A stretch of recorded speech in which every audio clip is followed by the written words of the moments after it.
nouveau rendait décisif dans la bataille qui oppose Laetitia Hallyday aux enfants aînés de Johnny, David et Laura. Ce mardi 28 mai, le tribunal de grande instance de Nanterre doit statuer sur la compétence ou non de la justice française pour arbitrer la succession du rocker.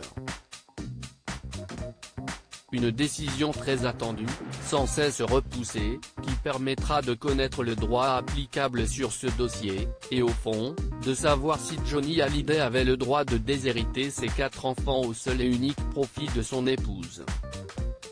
Alors que Laetitia Hallyday a demandé, à quelques heures de cette audience cruciale, au juge américain l'autorisation de transférer de 62,5% du patrimoine de son époux dans ses trusts aux États-Unis, la défense de Laura se met à trouver une astuce juridique pour éviter que les avocats de l'épouse du chanteur ne retardent la procédure en faisant appel devant la cour de Versailles, rapporte Le Figaro.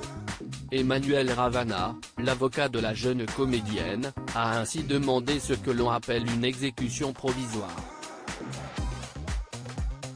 Si le tribunal de grande instance de Nanterre statue en faveur de la compétence du droit français pour gérer la succession de Johnny Hallyday, et si l'ordonnance du tribunal est assortie de cette exécution, alors la décision pourra être exécutée immédiatement, sans attendre l'expiration des délais de recours de la partie adverse.